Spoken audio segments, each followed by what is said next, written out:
The next morning, the hall was again filled with nobles, scholars, and guards. The air smelled faintly of burning crystals, and the low hum of voices echoed against the high walls. Princess Kyra had not forgotten the human soldier's silence from the day before. His stillness had stayed in her mind like an itch she could not scratch. She told herself it was annoyance, not curiosity. Daniel stood once more at the edge of the gathering, quiet as always. His uniform looked even plainer. In the bright light of the hall, his boots scuffed, his shoulders carrying invisible weight. He looked nothing like a warrior of legend, yet he stood with a calmness that made him appear unshaken by the stares thrown his way. Kara rested on her throne, her golden eyes fixed on him. She wanted to break that silence. She wanted to pull words from his mouth to prove that humans were fragile not only in body but in spirit. She lifted her chin and let her voice ring through the chamber. "Tell me, little human," she said, drawing out the words so every ear could hear, "what is it that you fight with? These small hands?" She lifted her own clawed hands in contrast, sharp and gleaming. "That thin frame? Perhaps you throw stones like children. Or perhaps you hide behind walls and hope your enemies grow tired." The court burst into laughter, louder and harsher than before. The sound rolled across the polished floor like waves crashing on rocks. Some of the nobles leaned forward, eager for more. The guards smirked and whispered among themselves. Kara's eyes sparkled with cruel amusement. She leaned forward. "Or maybe," she added, her voice dripping with mock sweetness, "your weapon is your tongue. Perhaps you insult your enemies until they die of laughter." The hall shook with roaring laughter, spears striking the floor, voices echoing high into the chamber. To the Zyrans, it was entertainment. To Kara, it was proof of her power. To mock an enemy into silence was to humiliate them. But Daniel did not move. His eyes did not widen. His face did not twist with anger. His hands did not tremble. He simply stood there, quiet, his gaze fixed on some unseen point far away. His silence was not surrender. It was control. One of the younger nobles, emboldened by Kara's words, stepped forward and sneered at him. "Does your tongue fail you, human? Are you too afraid to speak before our princess? Or have you nothing to say because your people are nothing?" Even then, Daniel remained still. He did not rise to the bait, nor did he defend himself. He gave no fuel to their fire. The laughter of the court began to stretch thin. What had started as fun now carried a strange unease. It was easy to laugh at someone who shouted back, but silence. Silence was harder to laugh at.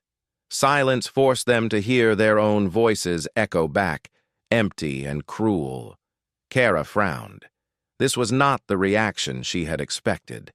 She wanted him to fight back with words, to show pride, to argue, to rage. Instead, he gave her nothing. His stillness unsettled her more than any insult could. Finally, Daniel moved, but only slightly. He lifted his head and let his eyes meet hers across the hall. His gaze was calm, heavy, unshaken. He did not glare, he did not plead. He simply looked. For a moment, the laughter around them faded into the background. Kara felt the weight of that stare settle in her chest. It lasted only a breath. Then Daniel bowed his head slightly, as if dismissing the entire exchange, and returned to stillness. Kara leaned back in her throne, trying to mask the strange ripple in her thoughts with another smirk. "Strange," she said loudly, though her voice carried less fire than before. "Even your pride is small." The court gave another round of forced laughter, but it sounded weaker this time, like an echo of yesterday's noise. The nobles clapped their hands, but some glanced at one another uncertainly. The guards shifted on their feet.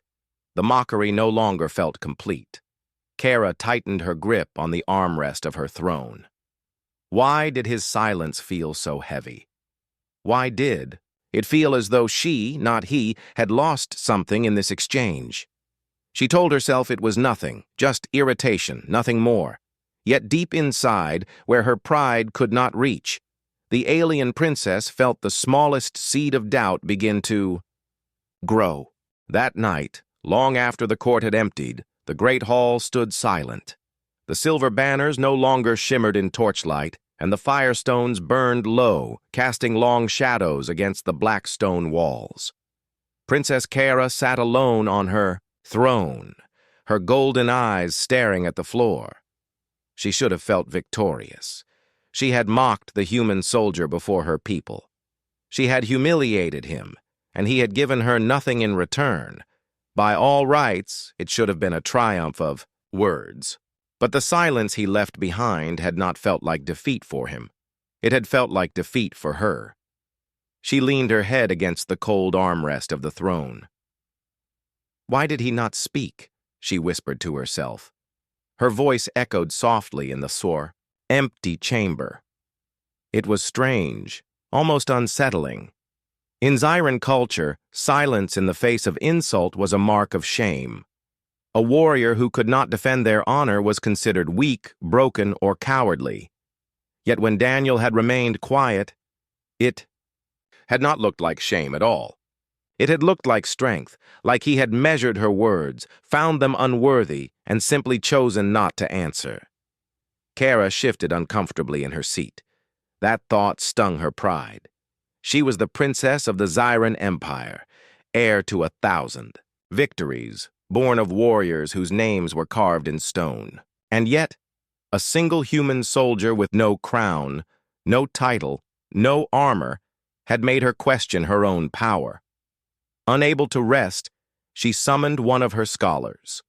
The old alien, hunched with age but wise with knowledge, bowed low before her throne. "Tell me," Cara demanded, her voice sharp to hide her unease. "Why do humans not defend their honor when mocked? Why do they remain silent when shamed?" The scholar hesitated, his scales pale in the dim light. He chose his words with care. "Princess, humans are different. They do not always answer insult with words. They value what lies beyond speech. Sometimes silence is their shield, sometimes it is their blade." Cara frowned, her claws tapping against the stone armrest. A blade? What kind of warrior refuses to strike back when attacked? The scholar lowered his gaze. The kind who does not waste his strength on empty battles. The kind who saves his fire for when it is needed most. Cara scoffed, though the words gnawed at her. A soldier who does not defend his pride is no soldier at all. The scholar bowed again, but there was a faint sadness in his voice as he replied, "Or perhaps, Princess, a soldier who does not need pride to fight is stronger than we imagine." Cara dismissed him with a wave of her hand, though her thoughts continued to churn. The old alien's words clung to her mind like dust in the wind. Stronger than we imagine. Was that possible? Could the fragile human, with his soft skin and thin frame, truly carry a strength she could not see? Later, when the halls were empty and the palace outside had gone quiet, Cara lay in her chamber, staring at the high ceiling. Sleep refused to come. Every time she closed her eyes, she saw him standing there, still, silent, unbroken. She remembered the way his gaze had met hers, calm and steady, as though nothing she said could touch him. She rolled over in frustration, gripping the edge of her bedding. Why should a human's silence disturb her so deeply? Why should she care? She had mocked countless warriors before, from rival houses to captured soldiers. All had bent or broken under her words. But this one, this human had given her nothing to hold on to. For the first time in her life, Princess Cara felt the sharp edge of doubt against her pride. And in the quiet of her chamber, when no one was there to hear her, she admitted something she would never say aloud. She had not defeated him, not truly. The next day, the great hall was once again alive with voices. Nobles filled the chamber, guards stood tall, and the sound of boots echoed against the polished floor. Princess Cara sat on her black stone throne, her violet scales glowing faintly in the morning light. Yet her mind was not calm.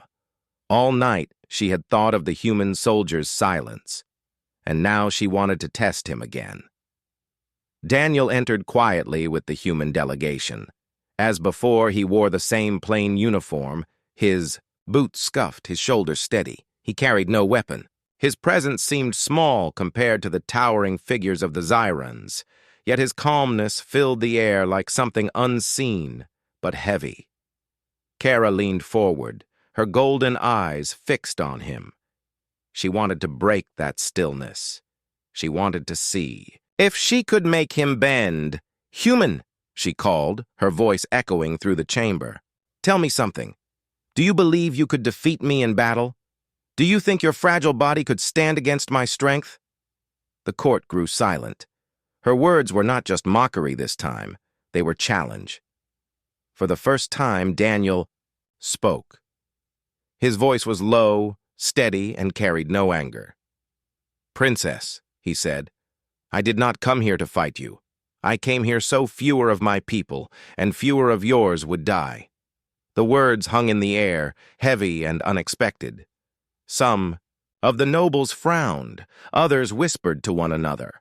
The human's answer was not what they expected. He did not rise to her challenge. He did not try to prove himself. Cara smirked, trying to cover the strange unease in her chest. "So, that is your excuse? You hide behind peace because you fear battle. You call it wisdom, but it is cowardice." She expected him to defend himself.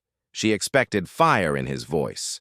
But Daniel did something no one expected. He looked at her for a long moment, his calm eyes steady, and then he turned his back to the throne. He began to walk away. The hall gasped. No one ever turned their back on the Zyran throne. To do so was the highest insult, an act of defiance that could cost a warrior their life.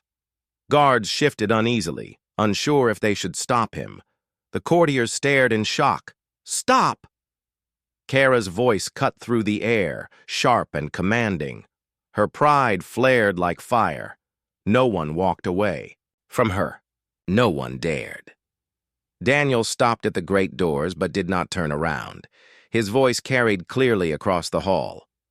"I have buried friends because leaders mocked peace. I have carried men who could not walk because others thought pride was worth more than lives. I will not waste time proving myself to those who do not listen." And then, with steady steps, he left. The silence he left behind was heavier than stone. No laughter followed this time. No guard dared move. The hall, which had once echoed with mockery, now felt hollow and cold. Cara sat frozen on her throne, her claws digging into the armrest. Her heart pounded. But not from anger alone. Something inside her twisted in a way she did not understand.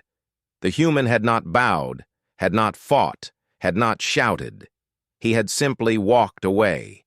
And somehow, that hurt more than any wound a blade could have given. The nobles looked to her for reaction, but she said nothing. For the first time, Princess Cara had no words. Her pride demanded rage, but her heart whispered something else. The human soldier's silence, his calm, and now his refusal to play her game. It had left a crack in her throne, a crack in her certainty. And in that quiet, Cara realized she had not mocked him. She had mocked herself. The palace was quiet when the courtiers left. The echoes of laughter and the weight of silence still clung to the great hall like dust in the air. Princess Cara wandered through the long corridors, her steps restless. Servants bowed as she passed, but she barely noticed them. Her mind was full of the human soldier. Why had he walked away? Why had his silence felt stronger than her throne? Why did his words about buried friends linger in her chest like a wound that refused to heal? She could not rest without answers. That night she summoned her council of advisors and scholars.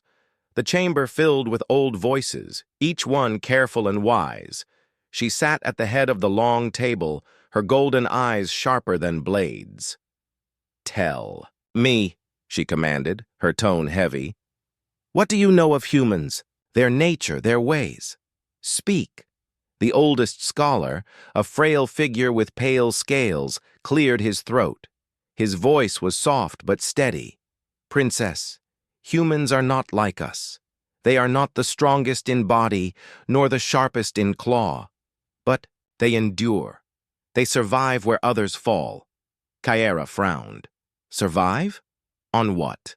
Their bones are fragile, their skin is soft, their weapons are clumsy compared to ours." The scholar nodded slowly. "All true. Yet history shows they have lived through storms that would destroy others.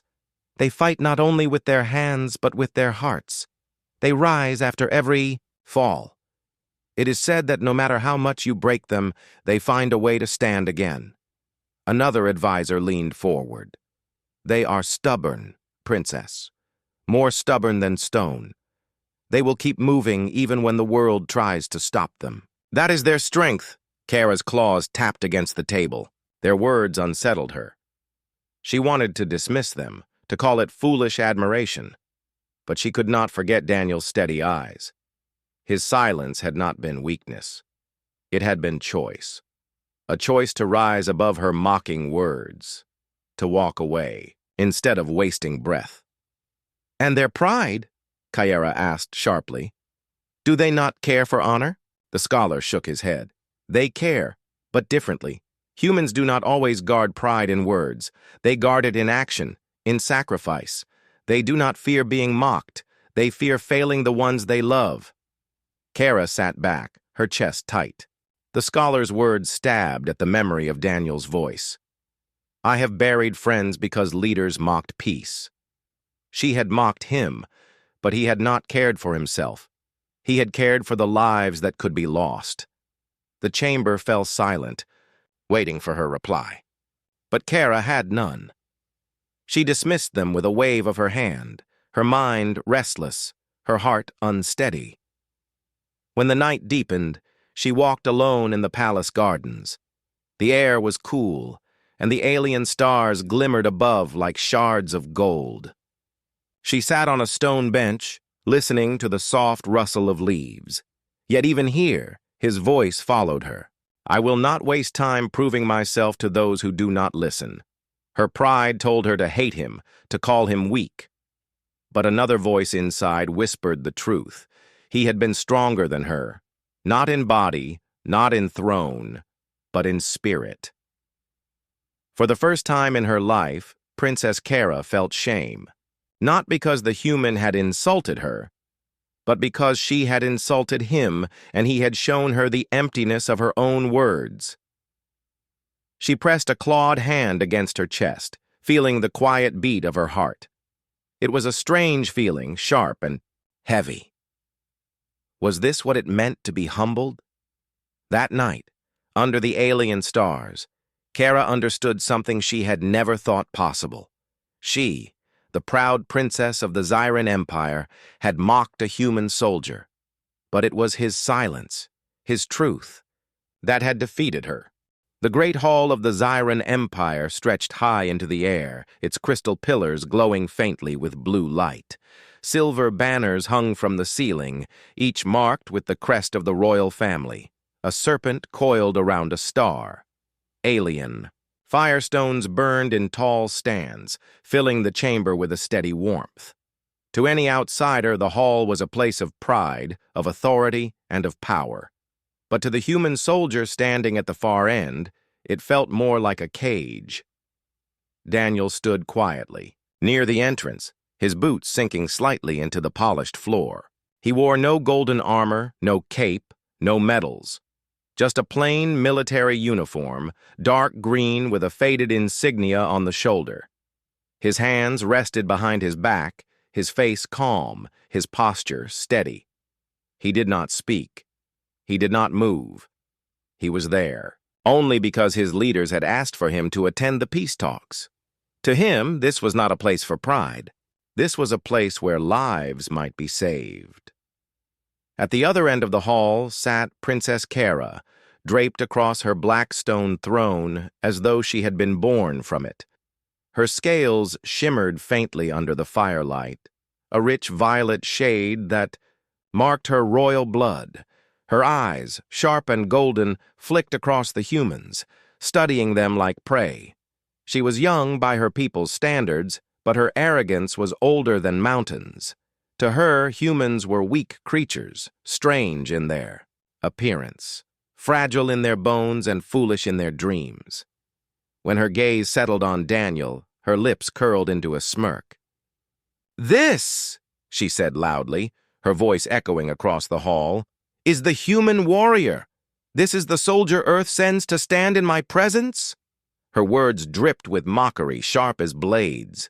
The Xeran courtiers laughed immediately, their voices filling the air like cruel music. Kara leaned forward, resting her chin on her clawed hand. "He looks so small," she continued, her tone playful but cutting. "Does he carry any weapon? Does he know how to fight? Or is he here only to fetch water for his superiors?" The hall erupted again in laughter. Some of her guards pounded their spears on the ground, grinning at the insult. Even some of the advisors joined in, shaking their heads at the sight of the lone human soldier who seemed so out of place among towering aliens. But Daniel did not flinch. His face remained steady, his eyes calm. He did not bow lower, nor did he raise his chin in defiance. He simply stood. To him, her words were wind. To him, the laughter was distant thunder. He had heard worse on battlefields, in trenches, in the last cries of men who had not survived. Words could not break him. Kara's smile grew sharper. She expected him to reply. She expected anger or pride, or at least a single word of defiance. But he said nothing. His silence carried a weight the court could not understand. His stillness was louder than their laughter. She narrowed her eyes, tilting her head as she examined him more closely. "Strange," she muttered half to herself, but still loud enough for the hall to hear. "Even his pride is small. Perhaps humans are so weak they do not even feel insult when they are shamed." Another wave of laughter shook the chamber, but it felt thinner this time. A few courtiers glanced uneasily at the human soldier who did not bend, who did not break, who did not even blink. Daniel's gaze lifted for only a moment, meeting Kara's golden eyes. His stare was not angry. It was not desperate. It was steady, like a calm sea before a storm. And in that single glance, something stirred faintly inside the princess. Something she could not yet name. But Kara pushed it away. She leaned back, in her throne, still wearing her mocking smile, pretending she had won this small contest. To her, he was nothing more than a fragile creature too weak to defend himself with words. Morning light spilled across the palace, painting the silver walls with a pale glow. The city outside was waking, but inside the royal gardens it was quiet. The sound of water trickling from crystal fountains and the soft calls of strange birds filled the air. Daniel sat alone on a stone bench at the far end of the garden. He wore the same plain uniform, his hands resting loosely on his knees. His eyes were lifted toward the sky, watching the alien sun climb higher. He looked tired, but there was a calmness around him, a peace that did not belong to the chaos of courts and thrones. Princess Kara stood at the edge of the path, hidden for a moment behind the flowering trees. Her heart pounded in her chest. She had never sought out someone who had insulted her throne, but this time things were different. She was not here to punish. She was here because his silence still weighed on her soul. Slowly she walked forward. The gravel crunched under her feet, and Daniel turned his head slightly, his calm eyes finding her immediately. He did not stand. He did not bow. He simply looked at her, waiting.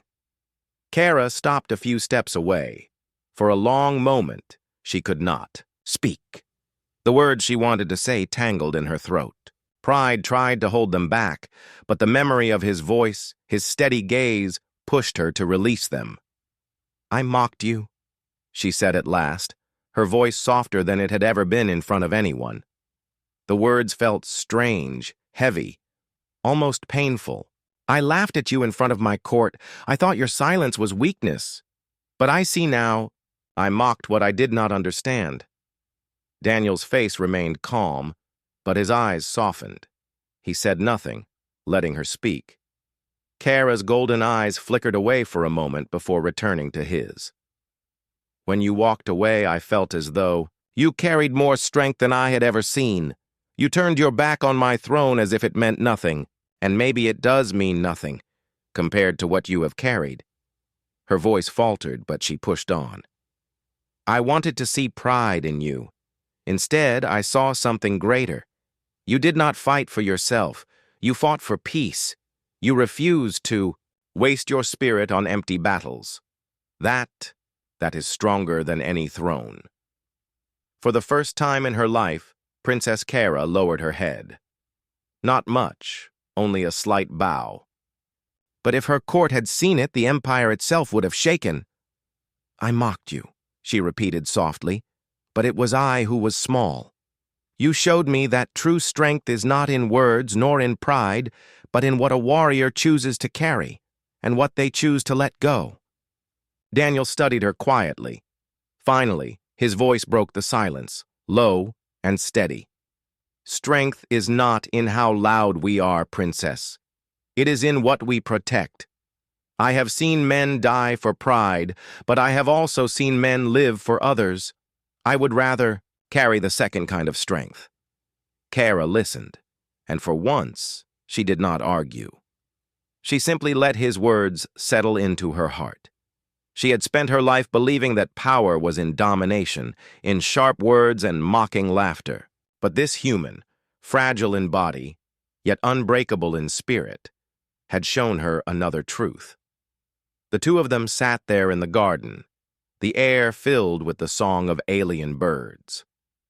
For a long while, neither spoke. And in that silence, Kara felt something she had never felt before. Peace. She knew the court would never understand. They would call her weak if they learned she had bowed her head to a human. But she also knew this: strength was not always about what others saw. Sometimes strength was quiet. Sometimes it was choosing not to fight. Sometimes it was simply walking away. And so, for the first time in her life, Princess Kara understood. She had mocked the human soldier, but it was his silence, his calm, his choice to walk away that had made him the strongest warrior she had ever met. The heavy doors of the hall closed behind Daniel, and the sound echoed like thunder across the stone walls. For a long moment, no one moved. The nobles who had once laughed so loudly now sat stiff and uneasy. The guards shifted their feet, unsure if they should chase the human or stay frozen in place. Even the advisors looked at one another, uncertain how to break the silence. On the throne, Princess Kara sat motionless, her claws dug into the armrest until thin cracks formed in the black stone. Her golden eyes blazed, but beneath that fire was something she could not name. No one turned their back on the throne. No one. To face her and lose was one thing. To walk away without even trying, that was something different, something deeper. It was as if the human had told her that her throne, her pride, her entire game of words meant nothing. "Coward," she whispered under her breath, but her voice trembled. The word did not sound true. She wanted to believe it, but the memory of his calm eyes and steady voice pressed against her heart like a weight she could not throw off. He had not run. He had not begged. He had not even looked afraid. He had simply left as if he carried a truth greater than her crown. One of the younger nobles finally broke the silence. "Princess," Shall I call the guards to arrest him? Such insult cannot go unpunished." Kara snapped her head toward him, and the noble flinched at the fury in her gaze. "No," she said sharply. "He will not be touched." The hall grew even quieter. The guards lowered their eyes, confused. The nobles looked at one another in disbelief. Why would the princess protect a man who had insulted her so openly? But Kara herself did not know the answer. All she knew was that her chest ached in a way she had never felt before, and the word coward sounded emptier each time she repeated it in her mind. When the court finally dispersed, Kara remained alone in the vast hall. The firestones burned, low, casting dim shadows on the silver banners. She leaned forward, resting her forehead against her claws. For the first time, her voice carried not mockery, but quiet confusion. "Why did it hurt so much when he left?" she whispered. She thought back to his words, the way they had echoed across the chamber before he walked out. "I have buried friends," because leaders mocked peace. Those words had pierced her sharper than any blade. She had seen many soldiers die for pride. She had seen leaders push armies into battles that could have been avoided, only to call the slaughter glory. And yet she had never questioned it. Not until now. Her mind replayed his steps, steady, calm, certain. He had not stormed away in anger. He had not run as if defeated. He had walked like a man carrying truth, like someone who had seen too much loss and refused to waste even a breath on empty battles. Kara closed her eyes. She remembered the sound of her court's laughter, how loud it had been when she mocked him. Yet now, when she thought of that laughter, it tasted bitter. For the first time, she wondered if it had been her voice, not his silence, that sounded foolish. The night came, and she retreated to her private chamber. But sleep did not come. Each time she closed her eyes, she saw his back as he walked away, and the hall falling silent behind him. It was as if he had carried the strength of an army in his calm refusal. For the first time in her life, Princess Kyera felt something new, a crack in her pride, a hollow in her heart. She had always believed words could break anyone. Yet here stood a man who had shown her that silence could cut deeper than any insult, deeper even than a blade. And though she would not admit it aloud, she knew. The human soldier had not been the one defeated in that hall. It was her.